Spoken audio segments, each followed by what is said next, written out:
Hello guys, අද අපි ඉගෙන ගන්න යන්නේ back handspring. back handspring ගහනකොට බේසික් විදිහට පළවෙනි ස්ටෙප් එකේ විදිහට ඔයාලට ඕන වෙනවා කාට් වීල් එක. හරි ඊට පස්සේ ඔයාලට කාට් වීල් එක හොඳටම ප්‍රැක්ටිස් වුණාට පස්සේ අපි දෙවෙනි ස්ටෙප් එකේ විදිහට කරනවා කාට් වීල් එකම පොඩ්ඩක් මේ පැත්තට හැරලා පිටිපස්සට කාට් වීල් එක කියන්නේ මේ විදියා. right ඒක දිගටම ප්‍රැක්ටිස් කරාට පස්සේ ඒ කියන්නේ ඒක මාස්ටර් ප්‍රැක්ටිස් කරන්න ටිකක්. ඊට පස්සේ අපි තුන්වෙනි ස්ටෙප් එක විදිහට යනවා. කාට් වීල් එක වගේම තමයි අපි මේකට කියනවා මකාකෝ කියලා. මංකි කියලාත් කියනවා. කැමති එක. එක් කරන් මෙහෙම හිටියා.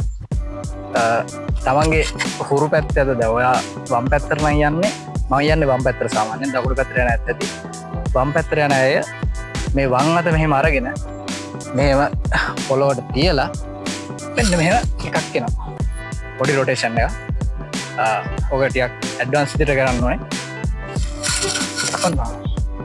right ඊට පස්සේ ඒකම තව චුට්ටක් ස්පීඩ් කරලා පොඩ්ඩක් අපි මේ හරියෙන් ටිකක් ඇඟ උඩින් ගන්නවා වගේ එහෙම ගන්නවා.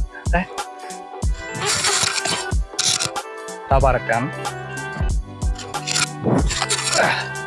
right ඊට පස්සේ ඒකත් හොඳටම ප්‍රැක්ටිස් වුණාට පස්සේ හෑන්ඩ්ස්ප්‍රින් එක කියන්නේ අපිට ඒක ෆීල් වෙන්න පොඩ්ඩක් ටිප් එක අපිට පුළුවන් කියලා අපි ගහනවා මේ විදිහට.